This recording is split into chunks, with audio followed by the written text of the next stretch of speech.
India shopping mall ఆషాఢం kilo sale ఆరంభం.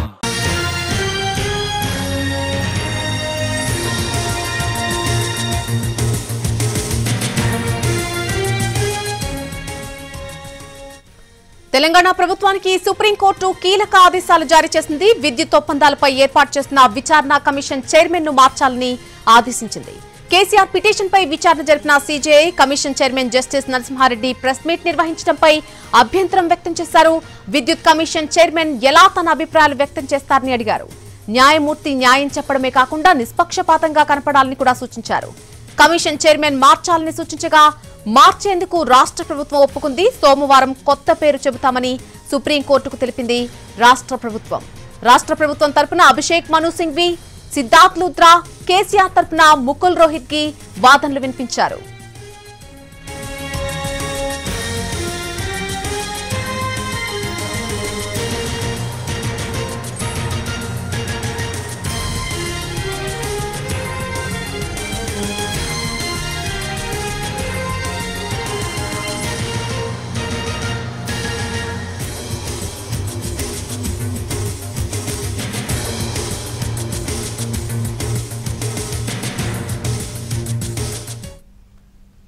తెలంగాణ ప్రభుత్వానికి supreme court కీలక ఆదేశాలు జారీ చేసింది. విద్యుత్ ఒప్పందాలపై ఏర్పాటు చేసినటువంటి విచారణ కమిషన్ చైర్మన్ ను మార్చాలని ఆదేశించింది.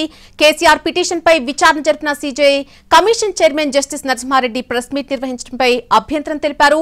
విద్యుత్ కమిషన్ చైర్మన్ ఎలా తన అభిప్రాయాలు వ్యక్తం చేస్తారంటూ కూడా ప్రశ్నించారు.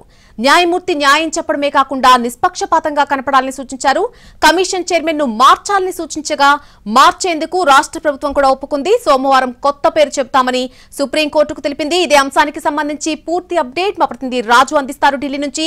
రాజు, యాక్చువల్ గా లంచ్ అవర్ తర్వాత కొత్త జడ్జి పేరు చెప్పాలని కోర్టు సూచనలు ఇచ్చింది. కానీ సోమవారం ప్రకటిస్తామని ఇటు రాష్ట్ర ప్రభుత్వం చెప్పినట్టుగా తెలుస్తోంది. పూర్తి వివరాలేంటి?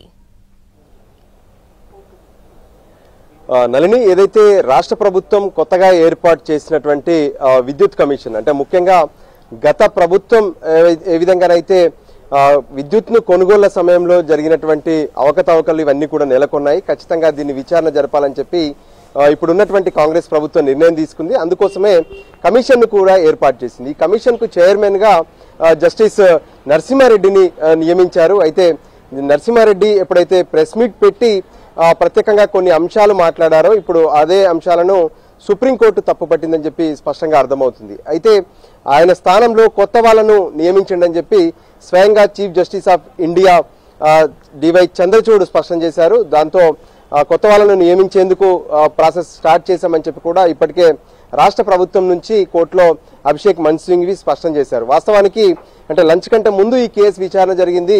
లంచ్ తర్వాత 2 గంటలకే కొత్త పేరును చెప్పాలని చెప్పి సీజేఐ స్పష్టం చేశారు. కానీ రాష్ట్ర ప్రభుత్వం సైతం ఈ విషయంలో కొంత అడ్వకేట్ జనరల్ తో మాట్లాడుతూ కొత్త వాళ్ళని సైతం ఒప్పించి ఈ కమిషన్ కు చైర్మన్ గా ఉంటారా లేదా అనే దాని మీద కొంత వాళ్ళతో చర్చలు కూడా జరపాల్సి ఉంటుంది. సో అందుకోసమే సమయం తీసుకున్నారు. సోమవారం నాటికి ఈ ప్రక్రియను పూర్తి చేసే అవకాశం కనిపిస్తుంది. సో మొత్తానికి విద్యుత్ కొనుగోళ్ల ఒప్పందం పైన విచారణ జరిపేందుకు కొత్త చైర్మన్ వస్తున్నారని చెప్పుకోవచ్చు. అయితే ఓవరాల్ గా చూస్తుంటే కూడా కేసీఆర్, అంటే మాజీ ముఖ్యమంత్రి కేసీఆర్ ఇంతకీ సుప్రీంకోర్టుకు రావడానికి గల కారణాలను చూస్తే ఏదైతే ఇప్పుడు ఉన్నటువంటి అంటే విద్యుత్ కమిషన్ కేసీఆర్ కు నోటీసులు ఇవ్వడమే కాకుండా విచారణకు హాజరు కావాలని చెప్పారు. అయితే ఇప్పటికే ట్రిబ్యునల్స్ ఉన్నాయి విద్యుత్ కొనుగోళ్లకు సంబంధించినటువంటి అంశాలను పూర్తిగా పరిశీలించడానికి, విచారించడానికి. అయినప్పటికీ కూడా రాష్ట్ర ప్రభుత్వం ఈ కమిషన్ వేయడం కక్షపూరితంగా వ్యవహరించింది అని చెప్పి హైకోర్టును ఆశ్రయించారు. అయితే హైకోర్టు డిస్మిస్ చేయడంతో దాన్ని సవాలు చేస్తూ సుప్రీంకోర్టును కేసీఆర్ ఆశ్రయించడం జరిగింది. ఫైనల్ గా ఈ రోజు విచారణ సందర్భంగా ఏ విధంగానైతే అంటే గతంలో విభజన సమయానికి రాష్ట్రం మొత్తం కూడా విద్యుత్ సంక్షోభంలో ఉంది. అందుకోసమే విద్యుత్ కొనుగోలు అనేది అనివార్యమైంది. పక్క రాష్ట్రంలో ఉన్నటువంటి అంటే ఛత్తీస్గఢ్ నుంచి విద్యుత్ కొనుగోలు చేశాం. అది కూడా 2 రాష్ట్ర ప్రభుత్వాల మధ్య కుదిరినటువంటి ఒప్పందం. ఇక్కడ ఎక్కడా కూడా అవకతవకలు అనేటివి జరగలేదని చెప్పారు. మరోపక్క యాదాద్రి భద్రాద్రి ప్రాజెక్టులకు సంబంధించినటువంటి నిర్మాణానికి సంబంధించినటువంటి అంశాలపైన కూడా ప్రత్యేకంగా ఇక్కడ ప్రస్తావన తీసుకొచ్చారు. అయితే దానికి సంబంధించి కూడా ప్రభుత్వ సంస్థలకే ఆ నిర్మాణ పనులు అప్పగించినట్లు కూడా స్పష్టం చేశారు. సో ఓవరాల్ గా కూడా ఈ కమిషన్ అంటే ఏదైతే రాష్ట్ర ప్రభుత్వం వేసినటువంటి కమిషన్ ఉందో దాన్ని రద్దు చేయాలని చెప్పి కేసీఆర్ సుప్రీంకోర్టును ఆశ్రయించారు. కానీ ఈ విచారణ సందర్భంలో ఎవరైతే కేసీఆర్ తరపున వాదనలు వినిపించినటువంటి ముకుల్ రోహిత్గి అటు జస్టిస్ నరసింహారెడ్డి ప్రెస్ మీట్ పెట్టారు, కేసీఆర్ కి సంబంధించినటువంటి అంశాలతో మాట్లాడారు. అప్పటికే తాను ఒక నిర్ణయానికి వచ్చారు, కేసీఆర్ ఇంకా విచారణకు హాజరు కాకముందే అనే విషయాన్ని స్పష్టం చేశారు. సో దాంతో చీఫ్ జస్టిస్ ఆఫ్ ఇండియా అక్కడే ఆగి ఒక జస్టిస్ అంటే ఒక కమిషన్ కు చైర్మన్ గా ఉన్నప్పటి పరిస్థితుల్లో ఎలా తను ప్రెస్ మీట్ పెడతారు, అలా ప్రజలతో మమేకం అవడం కానీ లేదంటే ప్రెస్ మీట్లు పెట్టడం కానీ సరైంది కాదు, ముందుగా జడ్జిని మార్చండి అనే విషయాన్ని స్పష్టం చేశారు. దాంతో రాష్ట్ర ప్రభుత్వం నుంచి వాదనలు వినిపించినటువంటి అభిషేక్ సింఘీ సైతం జడ్జిని మార్చేందుకు ఒప్పుకున్నారు.